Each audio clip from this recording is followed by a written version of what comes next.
Welcome to the Crypto Podcast. You can find all our episodes on the cryptopodcast.org. I also have the Awakening Podcast, the Speaking Podcast, Learn Polish Podcast, and the Awakening Podcast, and all can be found on roycollin.com. Today, my guest, well established since I think 2013, you're involved in crypto. Please welcome John Bush. Hey, thanks for having me, Roy.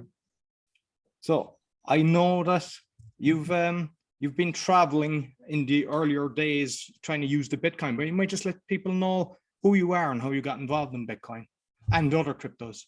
Sure. Well, yeah, I've been an activist for 20 years now, just about 20 years, since 2002, and have greatly been working to further peace and freedom and truth.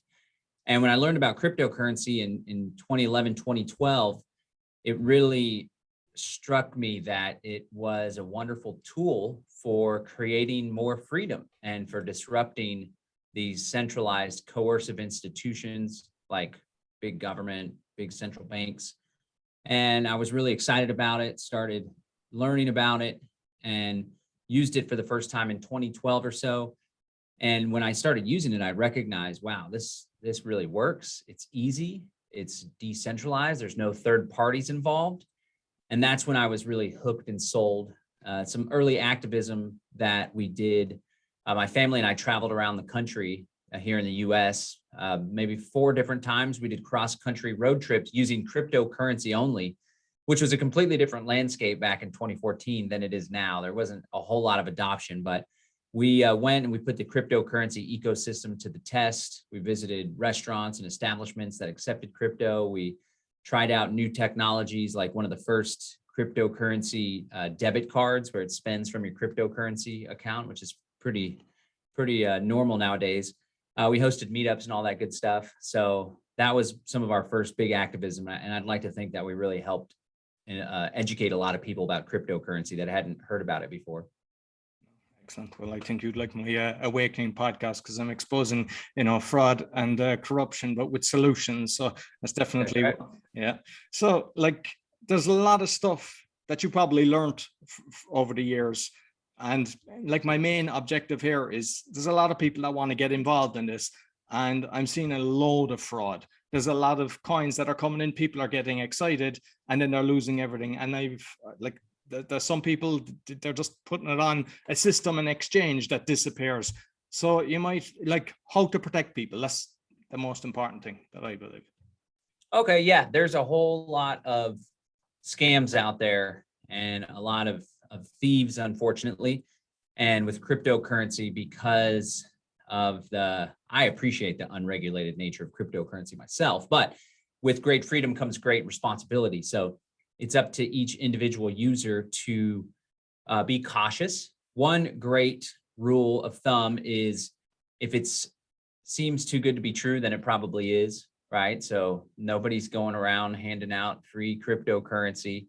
Although sometimes in our workshops, we give out $5 worth of Bitcoin Cash to everyone. But if you send someone Ethereum, they're not going to send 3 times as much Ethereum back. Just try to have extra scrutiny for certain things, right? And then when it comes to projects to invest in and exchanges to deal with, I like to take more of a conservative approach and focus more on projects that are well established and projects that have a good track record, projects that are here to stay, that have a unique selling proposition, not just fly-by-night cryptocurrencies that don't even really have much of a use case.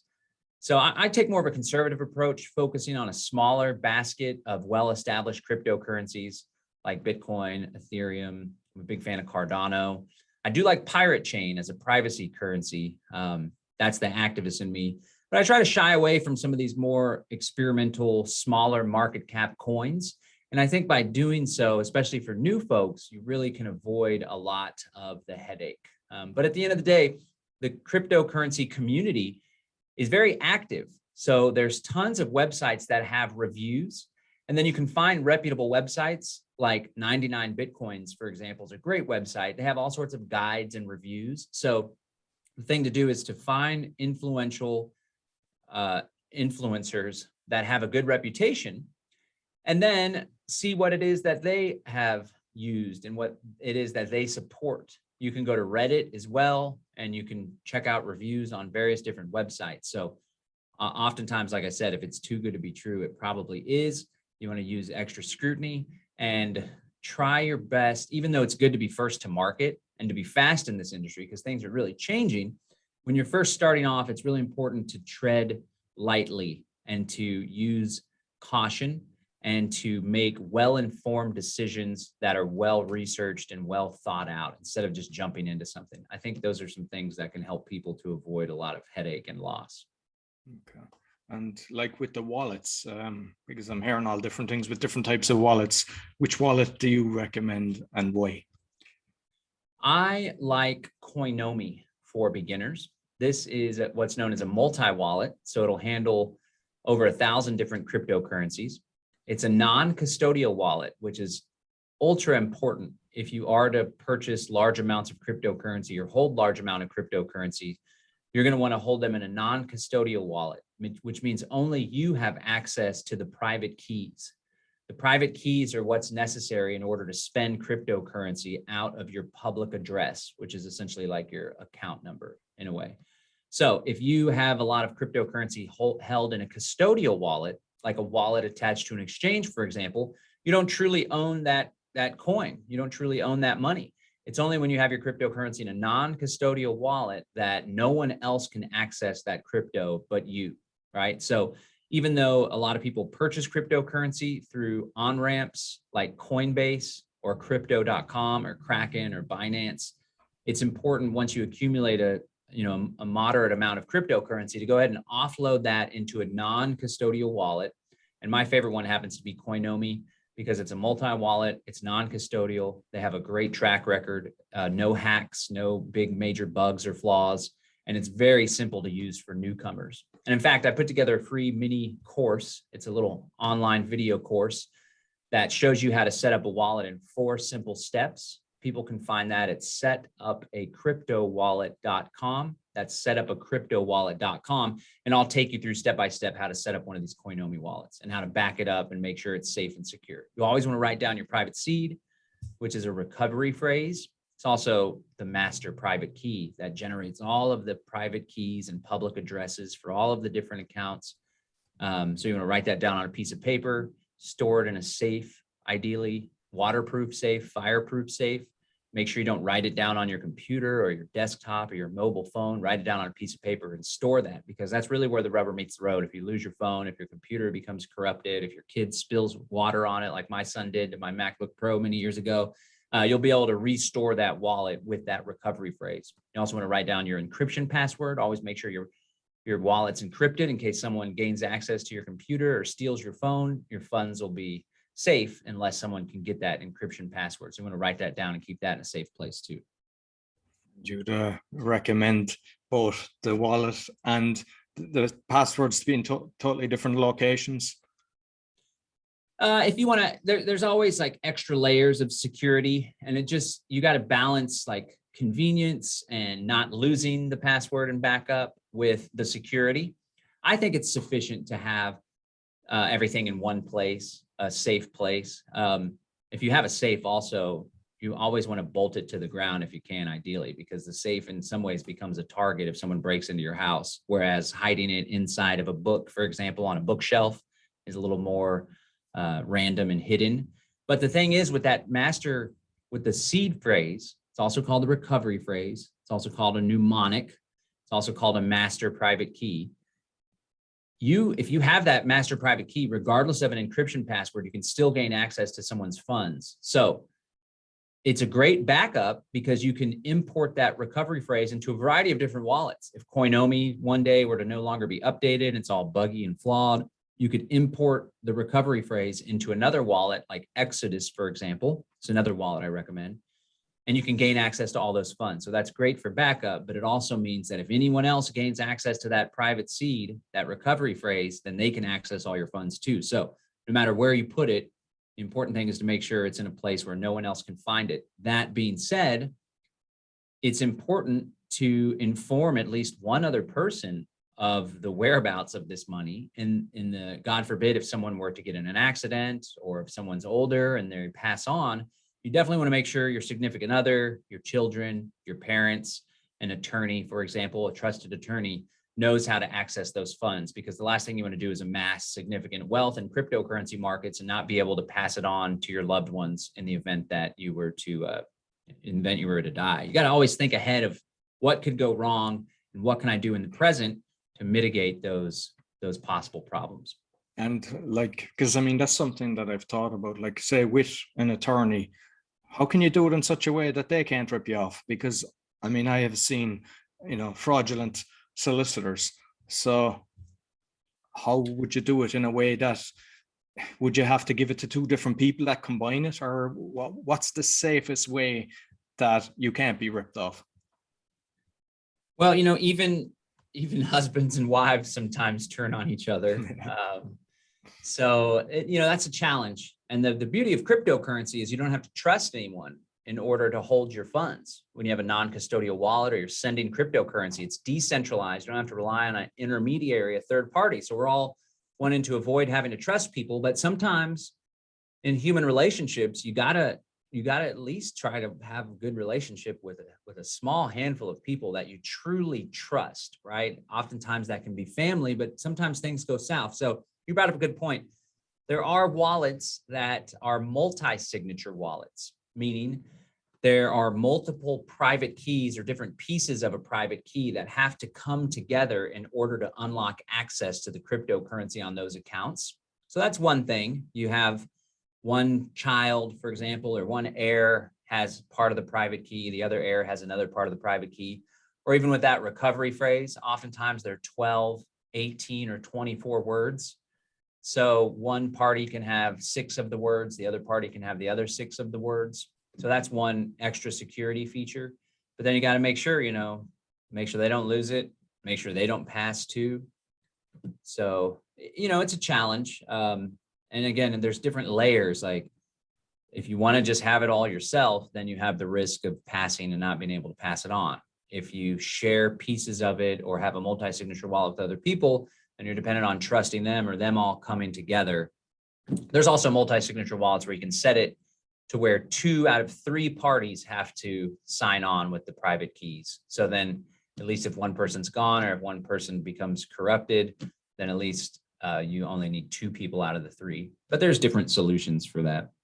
Okay. And with like all these new coins coming on the market, and some have like 1 trillion, and like I think Bitcoin is 21 million is what the max will be. Like, is there a difference, or should you be buyer beware when you see something that has got 1 trillion coins?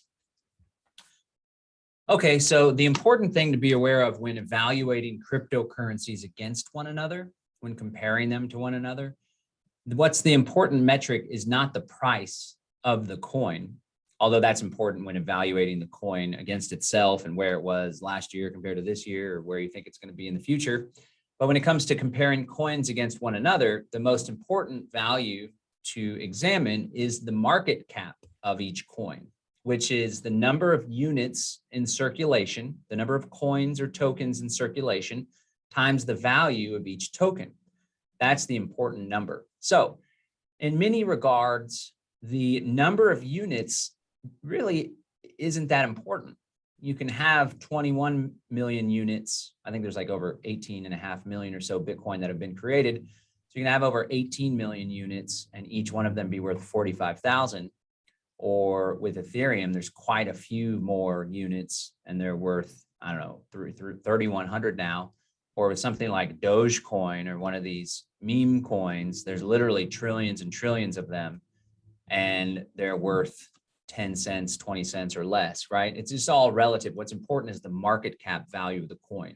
And then it really makes no difference. So with Bitcoin, you're either sending, 1/10 of a Bitcoin or 5/100ths of a Bitcoin to buy something, average size, or 0.001 Bitcoin. But then when it comes to Dogecoin or whatever, you're sending 100,000, it just changes the amount. Really, when it comes to economics, that the number of coins is less important. And one thing that is important, I would say, is investing crypto in coins that have a capped supply, or at least have a expected rate of inflation. Because what we're trying to avoid in large part with cryptocurrency is opting out of this whole inflationary central banking fiat currency paradigm where central bankers, politicians, treasury departments can just inflate the currency in order to pay for their crappy programs, right? We want to avoid that kind of manipulation. We want to go to something that's more set in stone because as entrepreneurs, as investors, it gives us assurances that the coin's not going to be inflated and we're not going to lose value. So I do think something that's important is a fixed cap cryptocurrency, of which Bitcoin is one of them, of which I believe Ethereum is shifting towards a fixed cap, which may even be deflationary, meaning there's now mechanisms in place where coins can get burned. So there might be more coins that get burned, which means they're just removed from the supply. Then there are new coins created, which means the supply of Ethereum could go down in some instances. There's other coins like Pirate Chain that has a fixed cap. I think that's important. I think coins have a lot more likelihood to go up in value, or at least to have an expected increase in value if they have a fixed cap, because they can't just be inflated willy-nilly. What about the guys that kind of drip feed it to the market then? So they release maybe 30% or something like that. They're holding on to a lot of it. I mean, is that just being self-interest, or are they trying to protect it? Because I mean, if they're releasing so much and then it's going up, they're basically becoming billionaires on their system. Yeah, so with cryptocurrencies, you can always read the white paper. And so the white paper is a document that explains and explores the mechanisms and the systems and the philosophy and the rules that govern the cryptocurrency. So sometimes there's some things that may seem unfair where the developers are like, we're going to hold on to a big chunk of the cryptocurrency. Then they have undue influence. Then it seems to be inequitable, right? And then there's other cryptocurrencies where it's just completely fair and equal footing and everyone has access and everyone can start mining at the same time. There's something called pre-mining where someone will start mining a cryptocurrency, which is the process of verifying transactions, which in turn generates cryptocurrencies for many different cryptos. And they'll mine it themselves before they even launch it to the public. That's called a pre-mine. So these are definitely things to be aware of. When there's a small number of people that accumulate a significant number of coins, then sometimes there's a little bit more risk for market manipulation. However, I should say, there's always a tendency for a small number of people to accumulate a large amount of wealth in any economy or in any currency or in any system, right? There's this Italian principle called the Pareto principle, also known as the 80-20 rule, which holds that more often than not, in physical phenomenons and systems and economics especially, there's a tendency for 80% of the wealth to be held by 20% of the people. Or in other words, 20% of the input is often responsible for 80% of the output. So even if something's completely fair and egalitarian, there's a tendency for a small group of people to accumulate a significant amount of wealth in that particular market. But that is definitely something to be aware of. And then, sometimes there's developers that I guess they're like philosopher kings or benevolent dictators, I should say, where they are good people, they're honest people, and they want to have a stake that motivates them to participate in the growth of the coin rather than just creating it, abandoning it, losing interest in it, right? So sometimes there's a benefit in someone having being significantly vested in a cryptocurrency. It's just all about weighing it and balancing it. I prefer things that are more fair, and the market decides where the accumulation goes rather than the developers are giving themselves an advantage in some ways. But it's all different for different coins. And again, the best way to be informed about that is to look at the white paper. Just on the mining, because I'm hearing a lot about the different mining. I mean, I know like the Bitcoin, that it wasn't big power systems before. You could use it from your laptop, but now, you need cheap electricity. But I'm also hearing about like helium and different things. You might let us know a bit about the mining. Is it worth getting involved?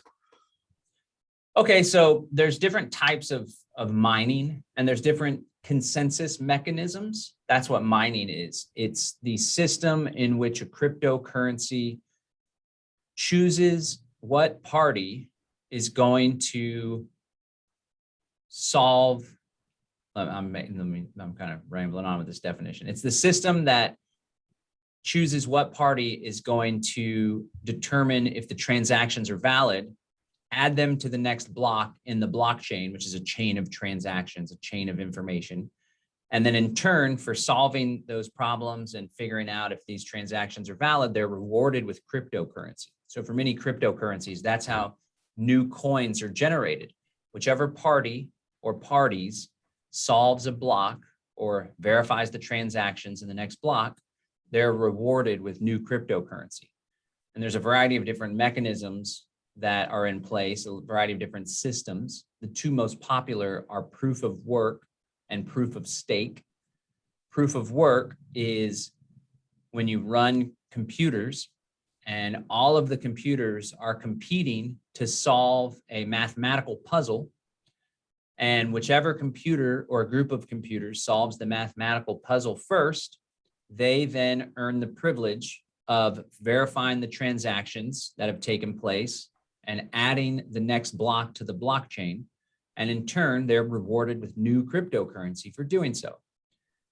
Now, like you said early on with Bitcoin, people could do mining, and the proof of work, you're proving that you've run computational functions on your computer.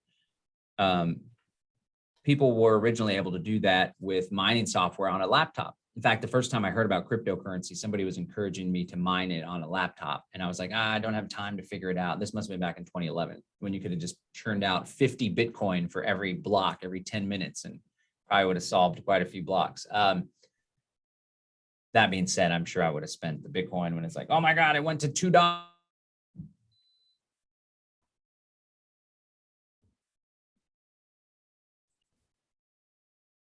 I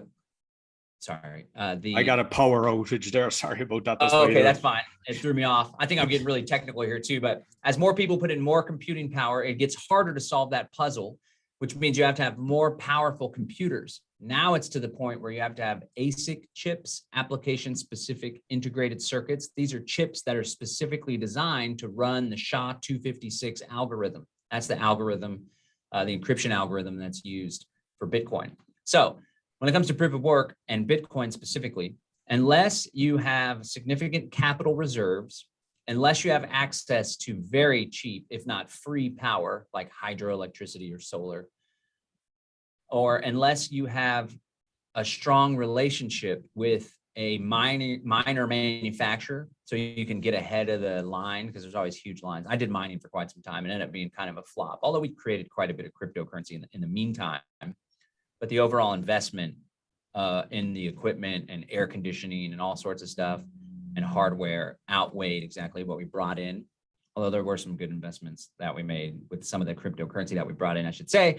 I don't think it's very worthwhile unless you want to do it as a hobby, or unless you're like ready to come to the table with significant capital in the millions of dollars. You have access to the energy and you have those relationships to get cut in front of the line, essentially.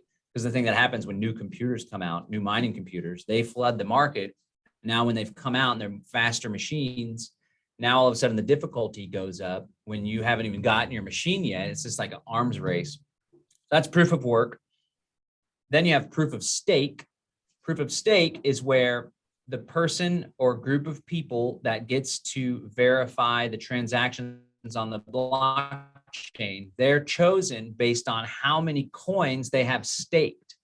So the more cryptocurrency, more of a given cryptocurrency you accumulate, like Cardano, for example, and then you stake that cryptocurrency, the higher the chance that you will be chosen to solve the next block, to verify the transactions, and in turn be rewarded with Cardano. And the cool thing about these proof of stake cryptocurrencies is you can join a staking pool. So you can purchase Cardano on Coinbase, for example. You take the Cardano out of the custodial exchange where you don't even have access to your private keys. You send it to a wallet like Exodus. That's a non-custodial wallet that has staking capabilities. And you take your Cardano and you stake it, and you earn like 4.9% APY, which is just passive income, which is a lot better than most money markets or regular investment vehicles. So if you believe in a project, you can stake your coins with that project and you can earn passive income that compounds on itself, which is a great path for folks to multiply their cryptocurrency. I did a workshop back in May, and it was called Demystifying Crypto: How to Safely Buy, Securely Hold, and Multiply Your Cryptocurrency. People can find that at cryptoandprivacy.com. Cryptoandprivacy.com. We spent a significant amount of time on that workshop talking about how to multiply your cryptocurrency. There's many different ways, from day trading, swing trading. Staking is a very easy, foolproof way, assuming you always have to weigh, though, right? Like, I have dollars or fiat currencies, and I'm going to take them and put them in Cardano or another staked coin, proof of stake coin. And even though you're getting 5% APY, what if the value of the coin goes down than that 5%, more than that 5%? Then you maybe would have been better off putting your coin, your dollars in another vehicle. But it's all about risk and stuff. I strongly believe in Cardano as a project. It's similar to Ethereum. They haven't even launched their ability to do smart contracts yet, which I think when they do, there's going to be a lot of opportunity and potential there. Not to mention Cardano's doing a lot of really big things, working with governments, working with big institutions. It's not just some fly-by-night coin. It's a pretty substantial project with a lot of really big goals. Okay. And what about, like we said earlier, we're both kind of fighting the fight against all the corruption in the world. I mean, I've yet to see a government that I have faith in, and all the banks as well. They're trying to kick in regulation. I know they're talking about it a lot lately. What's your thoughts on that? Well, there's a lot of rebels in this world, and I consider myself a rebel. I reject the status quo. I comply with government and regulations when the risk of not complying outweighs being free. And so I think a lot of people just have to recognize that the price of liberty is eternal vigilance. And we are literally in a struggle between good and evil, between freedom and tyranny, freedom and control. And there comes a time when we have to take a stand and just say no. And so the beauty of cryptocurrency is that in spite of regulation, people can still choose not to comply. And with cryptocurrency, it makes it so much easier to do that, especially when you use a cryptocurrency like Monero or Pirate Chain, which completely obscures the entire history of all transactions. Many people are unaware, although more aware nowadays, that Bitcoin is a completely transparent blockchain. Again, the blockchain is the collection of all the transactions and all the information that's taken place in the entire history of Bitcoin network. And so if your public address, which is kind of like your account number, is tied to your identity, then all of the transactions that have taken place from that public address, or even from certain wallets, which pull from different public addresses and combine all those outputs into a new transaction, if someone did a forensic analysis, they could track and trace the history of those transactions. However, with the cryptocurrency like Monero or Pirate Chain, it completely obscures all of that information. So it's impossible to track and trace. At least at this point in history, it's impossible to track and trace. And that really opens up a lot of opportunity for free people to engage in commerce and business outside of the scope and purview of the government. And because cryptocurrency networks are completely decentralized, meaning there's no central point of failure, there's no individual board of directors, CEO that can be pressured or held liable for simply running one of these systems, it gives me a lot of hope and optimism. I think it's inevitable that the government's going to aim to regulate cryptocurrency, but the more people that use cryptocurrency, the more people that defy the government when they use cryptocurrency, the harder it's going to be to control. In many ways, the cat's already out of the bag. There's no putting it back in. So they can try and they can attempt to play catch up, but ultimately it's a losing game, especially if people recognize and then just take up the banner and they're like, I'm a rebel. I'm against corruption. I'm for freedom. I'm concerned about future generations. I don't want them to grow up in a tyrannical, technocratic, totalitarian dictatorship, a surveillance society. So I'm going to take an active role in creating a more desirable future for my children, for my grandchildren, and for future generations. And I'm going to choose to leverage cryptocurrency as a tool to undermine the authority of the government and the banks. Excellent, excellent. And just finally, and then you can tell me about your course that you're doing. I always like to know, who do you think created Bitcoin? I actually have a theory. For one, I don't think it was created by the NSA or the government. There's a lot of people that are conspiracy researchers, myself included, although I don't believe this, but a lot of conspiracy folks think it's like some conspiracy to create a mark of the beast style system, right? The irony, of course, is that it's a double irony. One irony is that this tool was created, which gives us great freedom and opportunity for freedom and privacy. But the central bankers and the oligarchs are now leveraging similar blockchain technology to create these central bank digital currencies, which precisely will be the mark of the beast system. But the ultimate irony is that people fear that mark of the beast system, and they associate the mark of the beast central bank digital currency system with cryptocurrency in general. The mark of the beast central bank digital currencies are centralized and controlled. The decentralized cryptocurrencies are uncontrollable and not. And then you have privacy coins like Monero and Pirate Chain. So the irony is, because there's that fear and that incorrect assumption and association, they reject the very tool that is the solution to the mark of the beast system. I don't know if that makes sense, but in other words, when the government and central banks are successful in rolling out these central bank digital currencies that track and trace every single transaction you make and can turn off access to commerce, it's decentralized cryptocurrencies, especially privacy coins like Monero and Pirate Chain, that offer us a way out and a way to circumvent those controls. But the point is, I don't think that cryptocurrency was created by the government or the NSA. I think that most likely, when I did that workshop, the crypto and privacy workshop, I spent a significant amount of time on the genesis of cryptocurrency and this evolution amongst a group called cypherpunks. These were early internet pioneers that saw the internet as a bastion of freedom and free commerce. And they very much wanted the government to have nothing to do with it.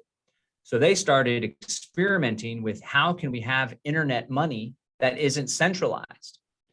And there were multiple different parties. Adam Back was one of them. They had e-gold. There was one called Hashcash, although I don't think the e-gold guy was associated with the cypherpunk mailing list. There was DigiCash, Hashcash, e-gold, a handful of other ones. And they each came up short because some of them were centralized. Some of them used legacy banking institutions. Some of them couldn't solve the problem of double spending. With a digital currency, you got to make sure that someone can't clone or recreate that digital unit. And they were all like coming up with concepts. Some of them came up with proof of work and the idea of using hashing functions, where you take information and you run it through an algorithm. It gives you a set hexadecimal numbers and letters. And so they were all like so close. And then all of a sudden in 2009, this was all through the 90s especially. Then in 2009 or 2008, somebody was like, Eureka, I figured it out. That was Satoshi Nakamoto. They released the white paper. And they referenced some of these cypherpunks' works and their white papers and their material in the Satoshi Nakamoto Bitcoin white paper. So it's my theory that Satoshi Nakamoto is a collection of these cypherpunks that realized, holy crap, we figured it out. This is going to be a really big deal. Rightfully so, it was a big deal. And they're like, we don't want our name associated with it. We don't want to be in control of it. We don't want to be held liable for what could come from unleashing this. We're not going to ask permission from the Department of Treasury to create this new currency and unleash it on the world. But I think it was either a group of those cypherpunks or one of those cypherpunks. And they just wanted to be anonymous so they wouldn't have people hounding them down. And yeah, that's my theory. I don't think it's homeboy with Satoshi's vision, Craig Wright. Something rubs me the wrong way about that guy. And a large part is because he sued people for hosting the white paper. Satoshi Nakamoto, I think, is probably a really cool, badass type of dude. And Craig Wright just seems kind of like a dork, somebody that wants to control things. So on the one hand, you have someone releasing this beautiful piece of software, open source, not taking any ownership of it, like a total badass. And then on the other hand, you have somebody that's taking people to government court because they're hosting the white paper. It doesn't match up for me.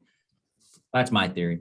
But at the end of the day, I think it's a good move that they stayed anonymous, because now it's like, although there is some corruption within Bitcoin, right? None of this stuff is perfect. There is corruption and control and manipulation within the Bitcoin community.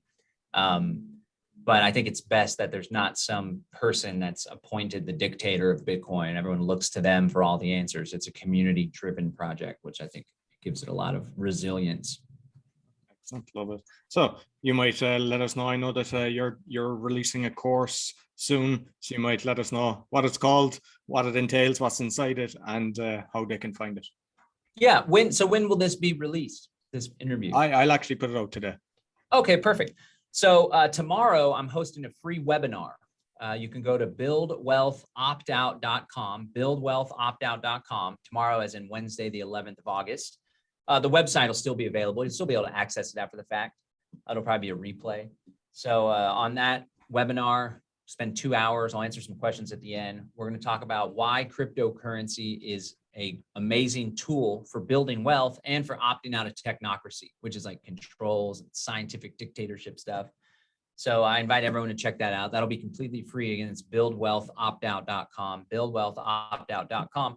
And then on Saturday and Sunday, if folks want to spend 5 hours on each of those days with me, we're going to be doing an in-depth, so we're going to cover, it's a beginner's cryptocurrency workshop. The website is cryptobeginnersworkshop.com, cryptobeginnersworkshop.com. And I am going to make this workshop as simple as humanly possible. It's not going to be comprehensive. It's not going to be just an overload of information. The crypto and privacy workshop, cryptoandprivacy.com, that was comprehensive. That was over 17 hours worth of content. So if folks really want to dive deep, then that's a good way to do that. But if folks are beginners, maybe they feel a little overwhelmed, they feel a little insecure, dipping their toes in the cryptocurrency space, this cryptocurrency for beginners workshop, we're going to take it real slow. We're going to keep it real simple. I'm only going to teach the information necessary to safely purchase cryptocurrency with fiat currency, to store that cryptocurrency in a non-custodial wallet safely and securely. I'm going to teach people how to send and receive cryptocurrency. I'm going to teach them how to navigate different exchanges to purchase altcoins and to do that safely and securely without losing their butts off if an exchange goes under. And then we're going to spend a little bit of time talking about altcoins, different altcoins. I'm going to share my secret formula for measuring what altcoins are good and worth your time and what altcoins you should avoid.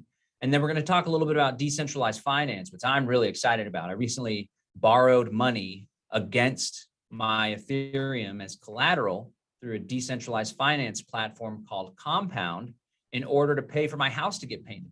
It was a great success. It's gone off swimmingly.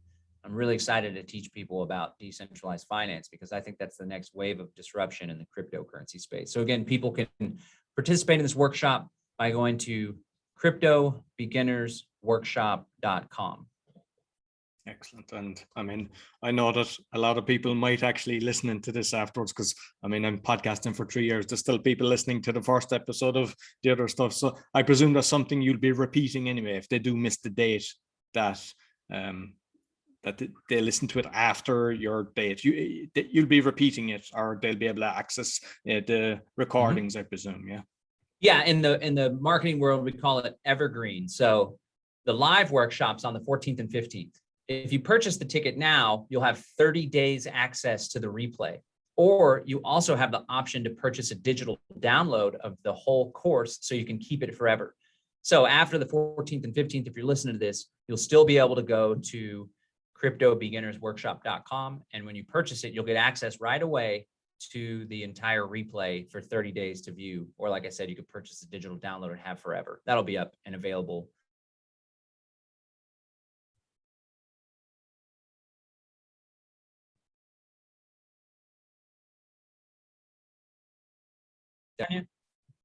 You froze there. I just recorded again. So okay. Yeah, but I got most of it anyway. That it'll be up, and what I'll do is I'll put all the links on the podcast description, both on the audio and the video, so that people will be able to find it. So listen, John, just want to thank you for your time. Really appreciate it. And thanks for having me. Yeah. So thanks very much. So that's all for the Crypto Podcast. You'll find all our episodes on cryptopodcast.org. We're also on BitChute as Crypto Podcast. And my other podcasts, as mentioned at the start, you'll find them on roycollin.com. Be sure to give us a 5-star rating, a thumbs up. Until next week, take care.